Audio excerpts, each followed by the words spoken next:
Why so serious? Aloha guys, it's Whitecrow here, and today we are going to talk about Shaco in a slightly deeper way. We are not going to talk about common plays, builds, runes or potatoes.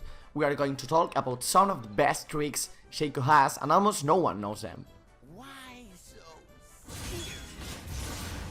If you already know some of these, congratulations, take this cookie. You should watch this carefully anyway, since you will learn some more details about them that could help you succeed even more as the Demon Jester. First tip, insanely long jumps. Now Shaco's Deceive is probably his best known ability, but you should also know that you can almost double the range of your Deceive if you know how. Look at this situation, I want to gank top lane. If I know there is a ward on the river bush, or I'm not sure if there is one in there, I will probably want to gank from the rivers, from the lane, or from enemy jungle. Not many Shacos gank from here. Do it. Sometimes, however, you will know there is no ward at all on the river bush. In these cases, you will want to gank from the river using the long range jump. Place yourself at the very edge of the bush. As you see, you can apparently jump from here to here, giving you an okay range if your Q was maxed, but at level 1 or level 2, your jump invisibility won't last enough to reach your enemy, and he will start fleeing too soon probably. Instead of jumping to lane, use this trick. Place your mouse at the very end of the opposite wall. Exactly here, near these flowers. Jump to this location, and you will see how Shaco will jump to there, giving you much more better positioning for ganking. You will not only appear behind the enemy already, but also it lets you place a way better box for zoning to complete an insanely strong gank. When your Q is maxed, this will be even stronger.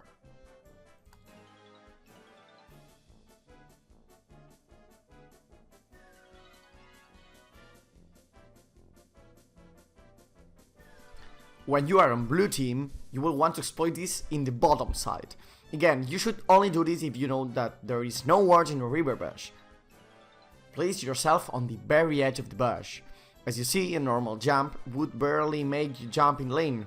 If enemies have any escaping tool, higher real, you will probably won't be able to kill them. Instead, your Deceive should be used on that falling rock right here. Right in the middle, maybe slightly on the right. If you do it right, Shaco will jump all across the wall, giving you an insane positioning for ganking. It is however important that you warn your teammates before ganking. If they don't follow up, you will find yourself between an enemy turret and two enemies. And that Shaco is a not happy Shaco.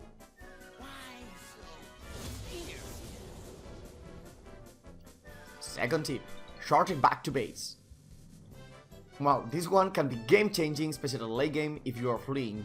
While a full recall animation lasts 8 seconds, you can cast recall to base while invisible to reduce the amount of time enemies have to spot it and to try to stop you. Usually, casting recall while invisible will immediately stop your Deceive, which actually can be useful if you misclick your Q and you want the cooldown back as soon as possible. However, if you press B, the BK, right after you Deceive, Shaco will start backing to base while invisible.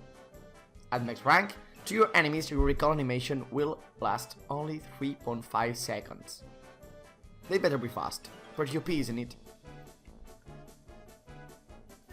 Third tip, mirroring damage with clone. It's been said that Shaco's clone apply on hit effects from the items the real Shaco has. When having this in mind, most people think of Blade of the Rune King or Blood Razor jungle item. That truly makes him really strong versus tanks if built properly, since that combo completely melts them, especially if you couple that with Skirmisher Saber for example.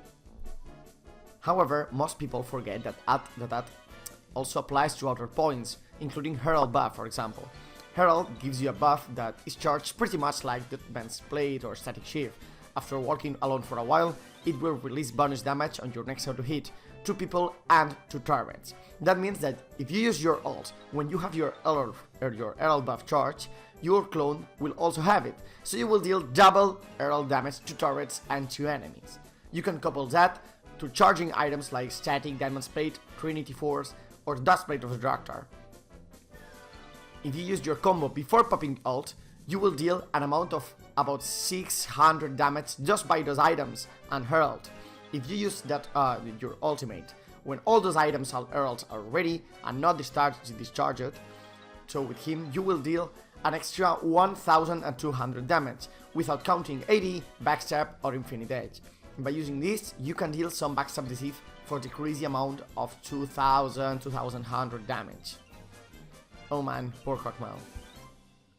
The only downside of this is that doing this will leave you without any escaping tool ready, so be sure to use this only when you're aiming for an isolated target, or you have Ward on Angel already or a team to cover your back. Thanks for watching, guys. You are so sexy.